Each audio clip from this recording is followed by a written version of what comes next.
नमस्कार, न्यूज 18 में आपका स्वागत है। क्या बीजेपी ने यूपी का सेमीफाइनल जीत लिया है? उत्तर प्रदेश में जिला पंचायत अध्यक्षों के चुनाव में 75 में से 67 सीटें जीतकर भारतीय जनता पार्टी में जहां खुशी की लहर है, वहीं मुख्य विपक्षी दल समाजवादी पार्टी ने चुनाव में गंभीर धांधली के आरोप भी लगाए हैं। विधानसभा चुनाव से ठीक पहले हुए इन चुनावों में मिली प्रचंड जीत को भारतीय जनता पार्टी विधानसभा चुनाव का सेमीफाइनल बता रही है। लेकिन क्या ये चुनाव वास्तव में सेमीफाइनल कहे जा सकते हैं? इसी पर देखिए हमारी एक खास रिपोर्ट।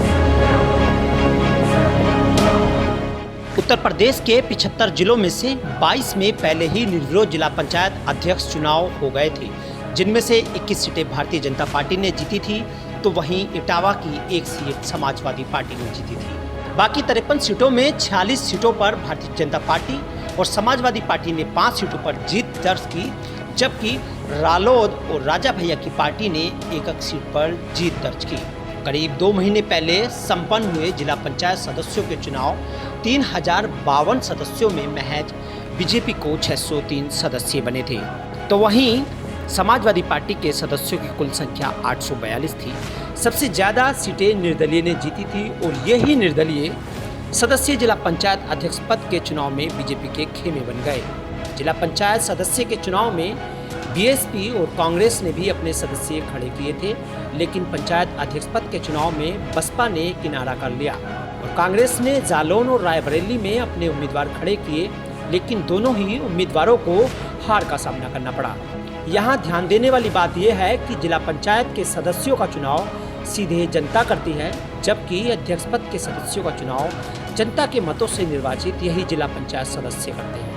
ऐसे में जिला पंचायत अध्यक्ष पद के चुनाव को सेमीफाइनल का चुनाव कहना कितना सही है, इस पर ज्यादा जानकारी लेने के लिए हमने बात की वरिष्ठ पत्रकार केपी मलिक जी से।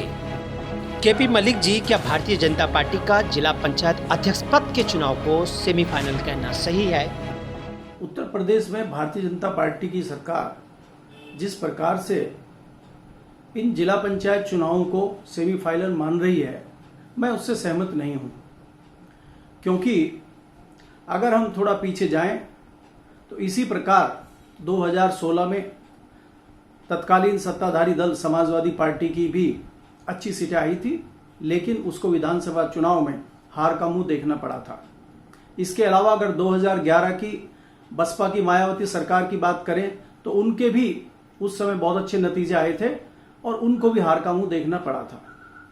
तो मुझे लगता है कि अगर भारतीय जनता पार्टी आत्ममुग्ध है इस बात को सोचकर कि जिला पंचायत में उसके 75 में से 67 लोग जीत के आए हैं, तो ये उनके लिए एक गलत फहमी है। दूसरी चीज मैं कहना चाहूंगा कि तमाम विपक्षी दल जिस प्रकार से धांधली के आरोप लगा रहे हैं, तो मैं उसको विपक्ष की कमजोरी भी कहूंगा।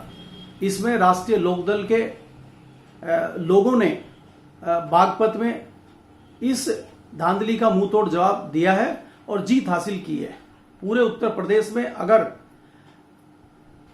विपक्ष खुल के आता है, सामने आता है, तो इस कार्रवाई में थोड़ा अंकुश लग सकता है, अन्यथा भाजपा की इस आंधी को रोकना विपक्ष के लिए मुश्किल होगा। सर, क्या देश में बढ़ती महंगाई, बेरोजगारी, किसान आंदोलन 2022 विधानसभा चुनाव का मुद्दा रहेगा? आगामी विधानसभा चुनाव में भारतीय जनता पार्टी जिस प्रकार से 300 प्लस जीतने का दावा कर रही है, हमें ये नहीं भूलना चाहिए कि प्रदेश में किस प्रकार से महामारी कोरोना में कुप्रबंधन हुआ है। किसान जो एक बहुत बड़ी आबादी है, वो दिल्ली के बॉर्डर पर धरना दे रही है और किसान परेशान है। आपको याद होगा किस प्रकार से पेट्रोल डीजल की कीमतें बढ़ी हैं, तो कहीं ना कहीं उससे किसान भी प्रभावित है और वो भारतीय जनता पार्टी को इतनी आसानी से वोट देगा, मुझे इसमें संशय है। सर, जैसे भारतीय जनता पार्टी ने साल 2022 के विधानसभा चुनाव में 300 प्लस सीटें जीतने का दावा किया है, तो क्या वो दावा साकार हो पाएगा या कोरोना महामारी या किसान आंदोलन जैसे इस पर असर पड़ेगा? इसके अलावा मैं ये कह सकता हूं कि भारतीय जनता पार्टी जिसके लिए जानी जाती है कि वो किसी भी चुनाव को एक इवेंट में तब्दील कर देती है, तो हमें ये नहीं भूलना चाहिए कि आगामी विधानसभा चुनाव में भारतीय जनता पार्टी तमाम शाम दाम दंड भेद और राजनीतिक हथियार अपनाएगी, क्योंकि आपको मालूम है कि केंद्र की सत्ता का रास्ता उत्तर प्रदेश के लखनऊ से होके जाता है और उसकी तमाम सारी तैयारियां भारतीय जनता पार्टी ने की है। तो भारतीय जनता पार्टी बहुत अच्छा प्रदर्शन उत्तर प्रदेश में करेगी, मुझे ऐसा लगता है, क्योंकि इसका एक कारण ये भी है कि विपक्ष जो है अभी तक जिस प्रकार से अग्रेसिव होकर आना चाहिए था वो कहीं ना कहीं सुसुप्त अवस्था में है। तो वहीं पिछले 3 बार से विधानसभा चुनाव से ठीक पहले पंचायत अध्यक्ष पद के चुनाव हो रहे हैं, लेकिन मजे की बात यह है कि जिस पार्टी ने पंचायत अध्यक्ष पद के ज्यादा पद अपनी तरफ किए उसे हार का सामना करना पड़ा। साल 2010 में बसपा ने पंचायत अध्यक्ष पद के ज्यादातर पद जीते थे, लेकिन साल 2012 के विधानसभा चुनाव में उसे हार का सामना करना पड़ा। 2016 में समाजवादी पार्टी ने 63 जिला पंचायत अध्यक्ष पद जीते, लेकिन साल 2017 में उसे हार का सामना करना पड़ा। जिला पंचायत अध्यक्ष पद और ब्लॉक प्रमुख के चुनाव शुरू से ही विवादित रहे हैं। समाजवादी पार्टी ने बीजेपी सरकार पर गंभीर आरोप लगाए हैं कि उनकी पार्टी के उम्मीदवारों को जिले में नामांकन तक ही नहीं करने दिया गया, मतदाताओं का अपहरण कर लिया गया और पुलिस अधिकारी व प्रशासन भी इस सब में शामिल रहे। खरीद फरोख्त की आरोप तो इस चुनाव में पहले से ही लगते रहे हैं, लेकिन बीजेपी के आरोपों को सिरे से खारिज करती है। जिला पंचायत सदस्यों के गायब होने या उनके बंधक बनाने की खबरें चुनाव के दिन तक आती रही।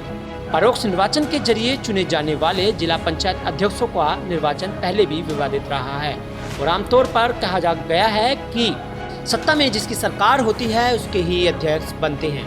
इस तरह के आरोप समाजवादी पार्टी पर भी लगते रहे हैं। Bureau desk news 18 Shamli. वहीं इस बार बीजेपी ने 300 प्लस सीट जीतने का दावा भी रखा है। अब देखना यह होगा कि वाकई जिला पंचायत अध्यक्ष पद के चुनाव सेमीफाइनल होंगे या फिर बेरोजगारी, किसान आंदोलन, महंगाई और कोरोना का कुप्रबंध जैसे हालात चुनावी मुद्दे बन पाएंगे। देखते रहिए न्यूज़ 18।